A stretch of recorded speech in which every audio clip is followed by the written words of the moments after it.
So, Mr. Moonstone, could you give us some historical context? Yeah, well, generally, this sort of area has been long populated by a milieu of different cultures from various periods in history. So, just about any archaeological venture is going to be extremely fortuitous. Early on, we had Russian settlers aboard floating rafts that they made during the collapse of the Soviet Union.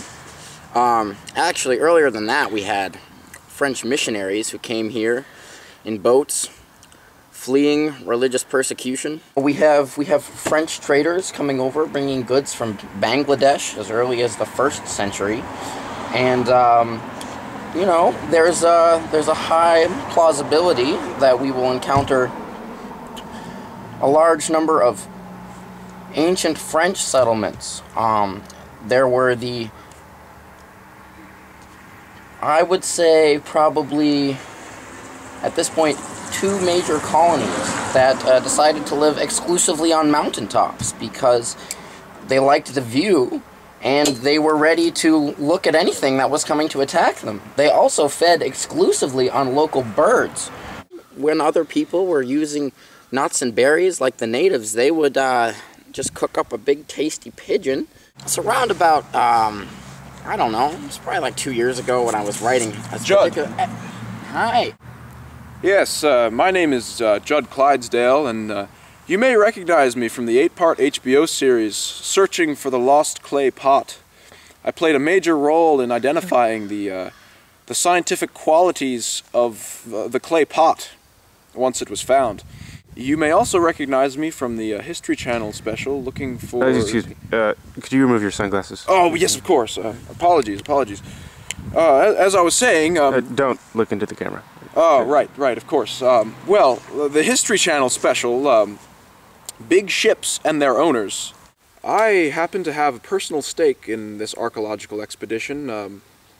My great-great-great-grandfather, Archibald Clydesdale, was a man of much renown in one of the ancient civilizations that took up in this area of the world. Grand Archibald Clydesdale, he had a tribe of his own, and lots of little Archibalds running around, and many wives. This caused some chaos in the home. And so he decided that he would build a great big ship, which is why they selected me for the HBO documentary, I'll have you know. And he sailed from Denmark over to the United States, or what was today known as the United States, and he took up on the top of a mountain. And so he decided, because he was Archibald Clydesdale, that he would do it. And he did it. And that's what we Clydesdales stand for, is setting a goal, and regardless of this goal, we achieve it. I happen to follow this same family motto. Well, to be completely honest, in coming out here today, I'm just a family man, looking for my own little piece of Clydesdale. And so I told her, if you're not gonna pick up the spoon, then what am I even doing here? Alright, I'm here with my buddy Moonstone, and we're ready to take on this archaeological expedition. Here we are at Little Eastview Mountain. This is where the French settlers first, well, they started to make some of their settlements up here on the mountains. In fact, in the Old French, this site is named Les Champs d'Enfants. Yes, which I believe, if I may cut in, means 2 birds, 1 stone. And let's go.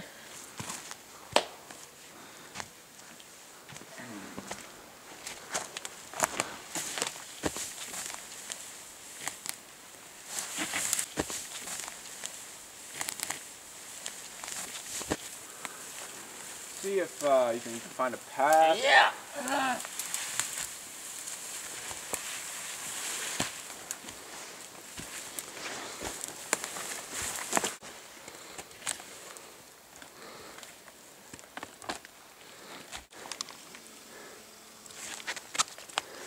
With him.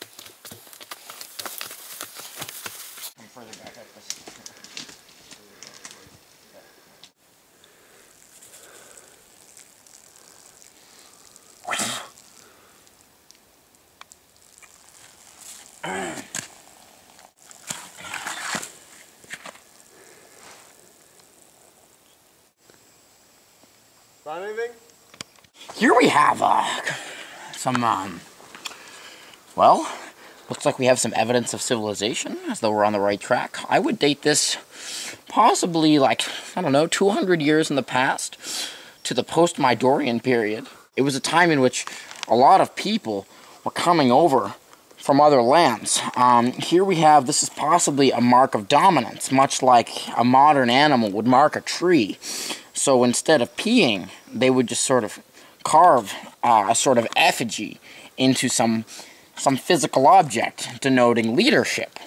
So I think this is definitely a sign that we are in the right area, especially for something ceremonial.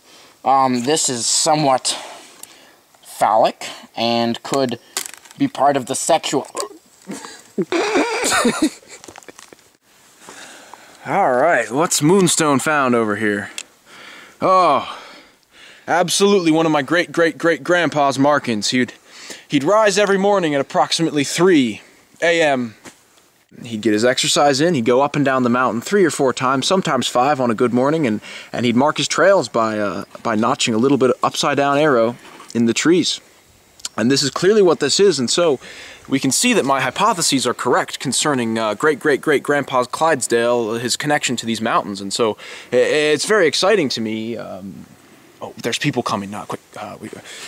I gotta look good. I gotta look official. Get me saying something real smart.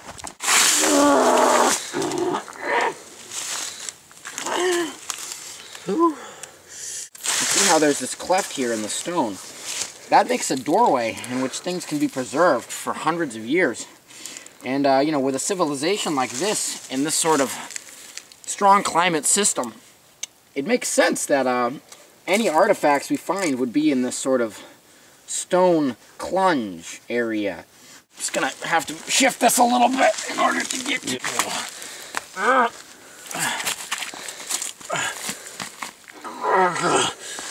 Mr. Moonstone, you want a little help with that? Alright, I'll count them. Alright. 1, 2, 3. It's a pretty heavy rock. It's heavy. Exhale. Alright.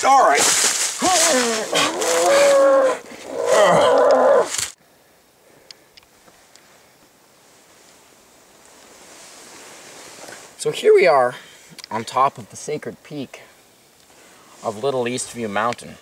This is some old French granite, which as we know is made up of a blend of mica, quartz, and fibrous hairs from the various local wildlife. Anyway, I think judging by the prolific presence of this rock, we're much closer to meeting our goals here. I think any of their ancient structures were generally built with this sort of material. So it really just comes down to a little searching on our part, and I think we're very close. I'm excited. That's a tall mountain. I'm really thirsty. I think we should have brought some water.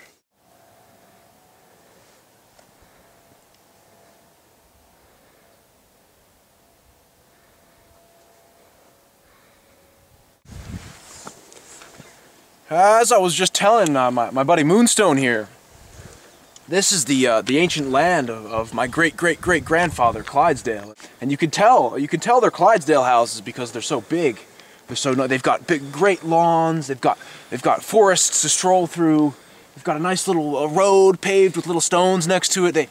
Clydesdales like nice things, and that's how you know it's Clydesdale land over there. And I'm proud to be a Clydesdale. And so, upon being a little disappointed today, I think we'll just have to try again soon on a very similar location.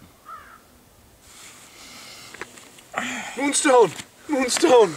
Oh, yeah. I don't believe it. I've solved the mystery. I did it. What is that? There was a man, a shaman, a close friend of my great-great-great-grandfather's, and he used a tool that was very similar to this, to listen to the spirits of the Clydesdale deceased. And so, yes, you must put your ear against this hole. I believe that's how it works. Your ear, yes. And then we have to point this this device into the right angle of sky, maybe match it to the trajectory of the sun. He never really told me how exactly we use it, but let me know if you hear anything in there. Maybe if we blow on it, you hold it. Here. Anything? Okay.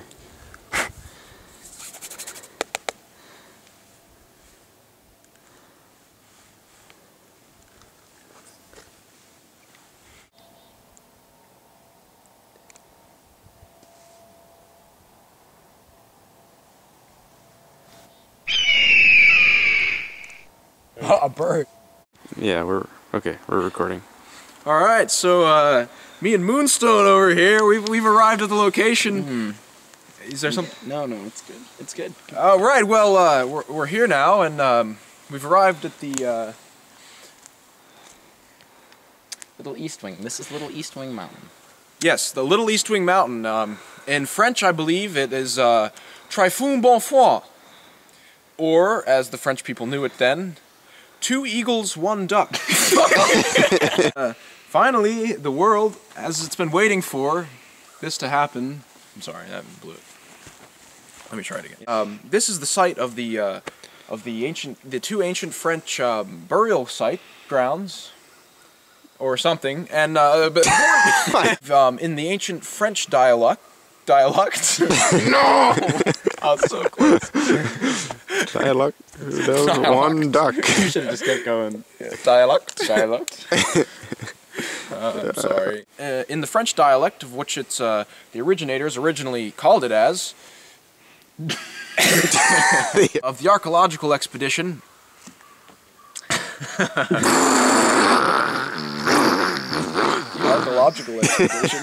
It looks like a great day for an expedition. It's bright and sunny. Absolutely, and what was it again? Please remind me. Little East. It's your French. Tout chambre fond. Tout fond champ. Le chambre fond. Le chambre fond. Okay. All right. What does it mean? 2 eagles, 1 duck. What does it mean? 2 eagles, 1 duck. Man. 2 eagles. 1 duck. It should be, which I've heard means 2 eagles, 1. No one. What if I can't handle that?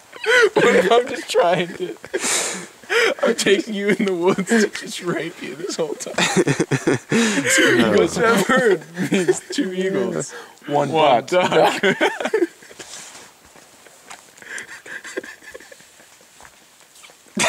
You guys are ridiculous. I'm here with my buddy Moonstone. We've arrived at the historical site. Very anticipating. That was very anticipating, said the English major. All right, game face.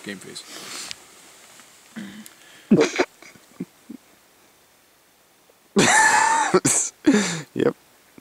I blew it. Big ships and their owners.